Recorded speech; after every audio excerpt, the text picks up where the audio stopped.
I'm John Bridgeland, and I'm the co-chair of Service World. And the beginning of Service World was really back when John Kennedy was president. And he launches the first Peace Corps volunteers from the Rose Garden of the White House. And they're going off to places like Ethiopia and other countries in what he called Africa. And coming back into the Oval Office, he said to his aides, you know, Peace Corps will be truly serious when there are 100,000 Americans serving abroad every year. And today Peace Corps is a small program, great program, but about 7,700 Americans.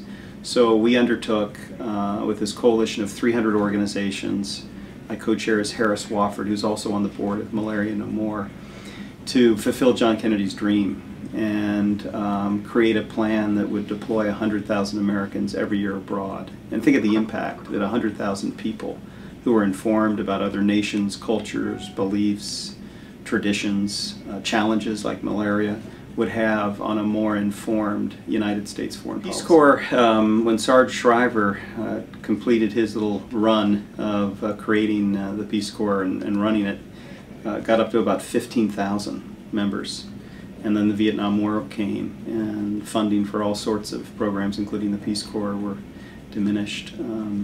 After 9/11, there were about 5,500 Peace Corps volunteers and 215,000 requests for applications. And so we worked hard to boost it. It's very expensive per volunteer, but we boosted it to about 8,200 and proposed to double it. So this plan proposes to double it back to 15,000. But that's not enough. So we have two other really important components, something called Volunteers for Prosperity, which we created, worked with Colin Powell to create in 2003. And it deploys highly skilled American professionals for flexible term assignments, not the 2 years of the Peace Corps, to serve abroad in the developing world and at very low cost to government through existing nonprofits like Malaria No More could be a part of. Peace Corps is about $90,000 per volunteer, which when people hear that, like, wow, that's expensive. And so we're trying to lower the cost per volunteer. It's a government-to-government program. We think Peace Corps should form partnerships with more nonprofit organizations, which can do it at much lower cost. But in addition to having 15,000 Peace Corps volunteers, we want to take the existing 43,000 of Volunteers for Prosperity, ramp that up to 75,000, which we could do at relatively low cost to government for probably $10 million or less. We provide these small stipends with federal funding, but then more than matched by private sector funding to each volunteer. And then you're focused rightly on the gap. 15,000 and 75,000 is 90,000. So the remaining 10,000 would be Global Service Fellows, where members of Congress and senators would, much like they do the military academies, nominate outstanding people from their districts and states who will serve abroad.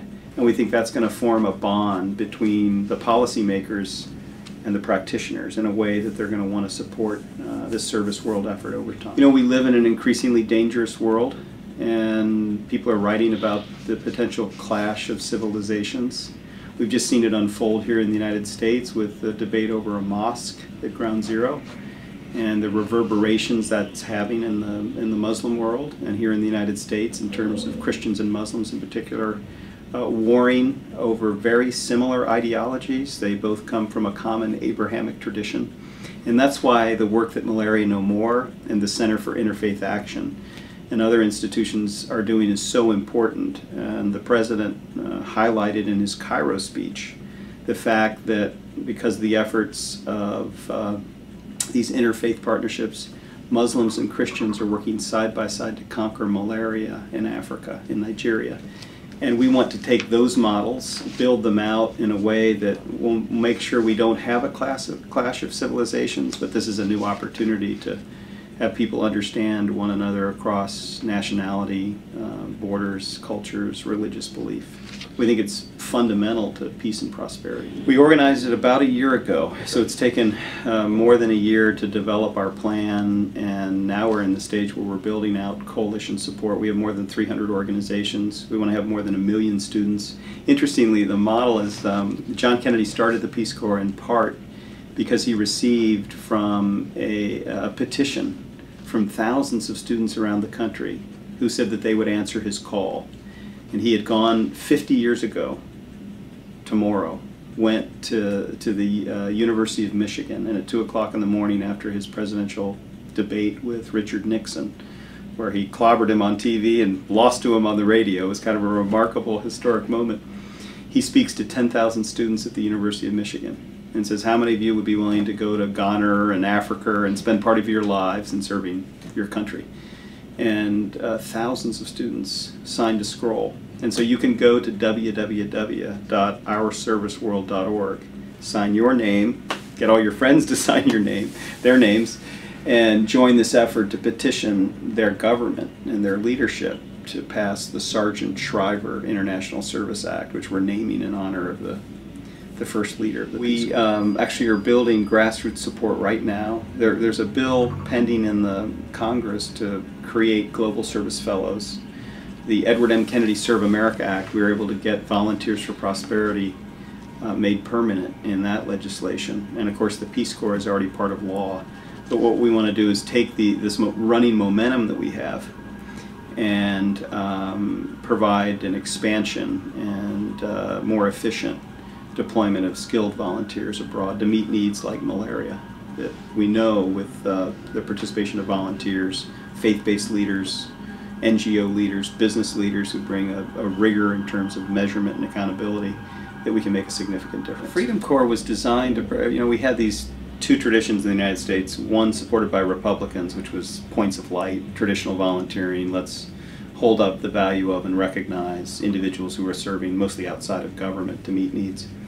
And then there was the tradition of John Kennedy and Bill Clinton with Peace Corps and AmeriCorps. Let's basically take the GI Bill model, and we're going to give you a stipend and an education award. We'll pay for part of your education if you serve your country. And both are great ideas. Then after 9/11, we had new needs emerge, namely anti-terror and homeland security and disaster response. So the Freedom Corps brought together these initiatives. We expanded the Peace Corps, created Volunteers for Prosperity to expand international volunteer service, not just to send people abroad to meet problems, but to make for a more peaceful, safer world.